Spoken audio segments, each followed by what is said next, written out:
Okay, so this is the beginning of stage 3.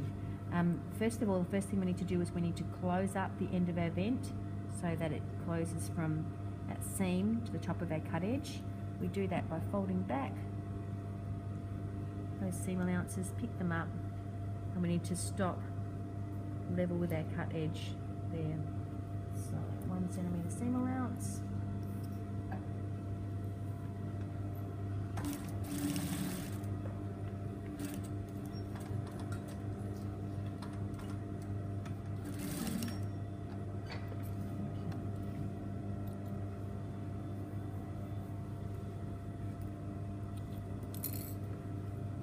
Closed up that hole, so then when we look at our vent from the correct side, our lining will be attached there, but we can't stick our finger through. It's a roadblock, a dead end, that's what it is, a dead end.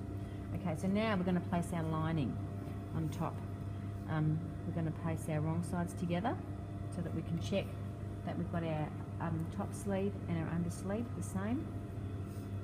And then we're going to flip it down so that we can stitch our lining to our main hem. Pin our 2 ends together first.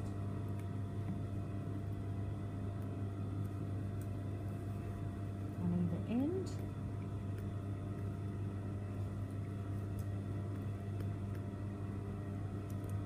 Alrighty, now what you will find though is that seam, the tendency is to want to push that seam over to where the end of your vent is, but that's not the case. That seam actually, when you fold it up, is in alignment with your outside sleeve hem. Okay, so sleeve seam, sorry. So that's where that needs to be in alignment with. So we're going to pin him there in place. So he's there. When we sew this together though, we won't be able to sew all in one go because there's a seam in the middle there. So we're going to have to sew from one end, up and back tack, and the other end, up and back tack.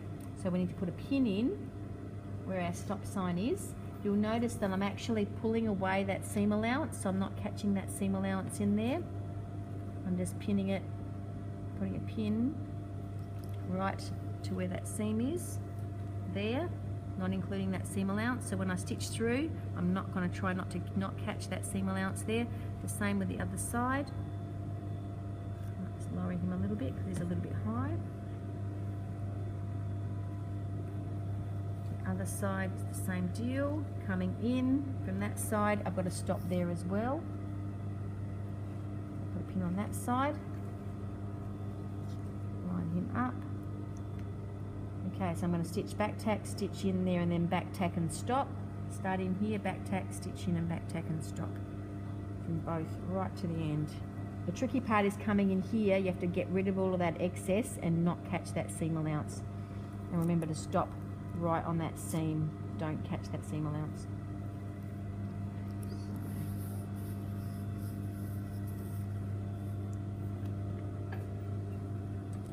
Back tack.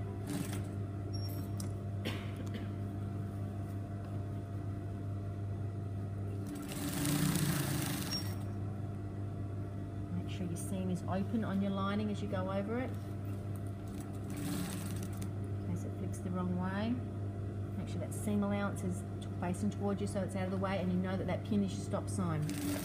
So when you come in, walk your way in, don't go any further than that pin, and then back tack.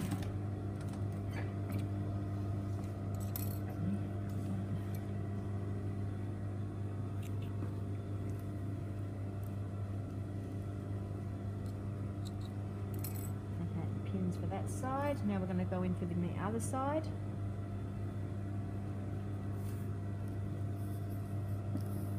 1 centimetre seam allowance. You can actually, in this side, you can actually, because you've cut back your 1 centimetre seam allowance, you can actually stitch over your mitre seam allowance, that's fine. You've got your pin there for your stop sign, so you just go to that pin stop sign and stop. There's my pin, stop before you get to him, and reverse it. Bring him out. The first thing we're going to do is check it to make sure it's correct. Pull out my pins. What you want to see when you're checking it is that those two ends where you've stitched in and stitched in, there should be no greater gap than 1 centimetre. Okay, so those two stitch lines, no greater gap than 1 centimetre.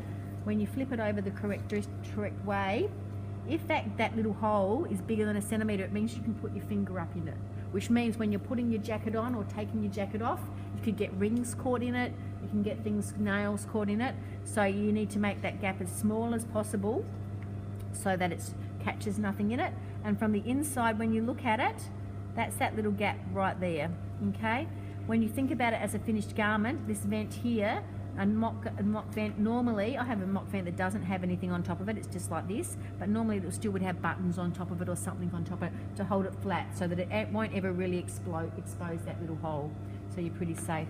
So that's that step, and the lucky last step is then to put it nice and flat, everything pinned the way it should pin, and pin your pleat in your sides.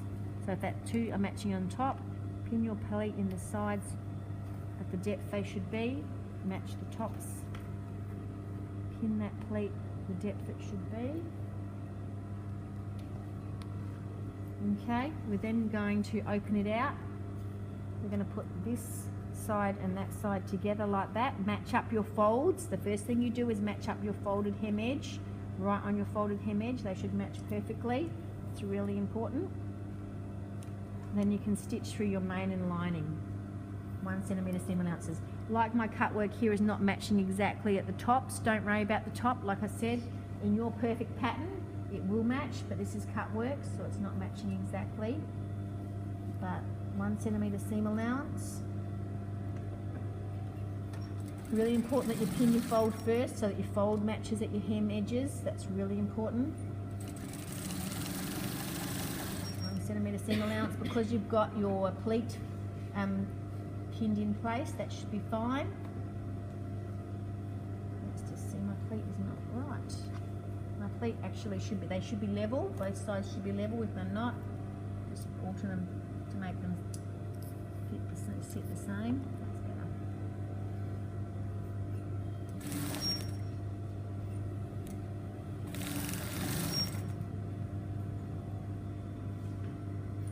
That's better. All the way up.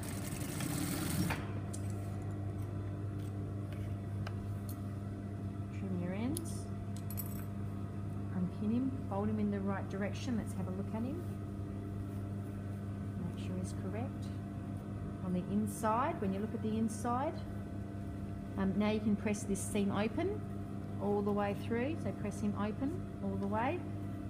And then on the inside, after you pressed him, that pleat will be stitched down on the inside there, and it should be sitting nice. And give him a good old press so that it sits nice and flat and even all the way around. Okay, and that's the last step on that stage. Thanks.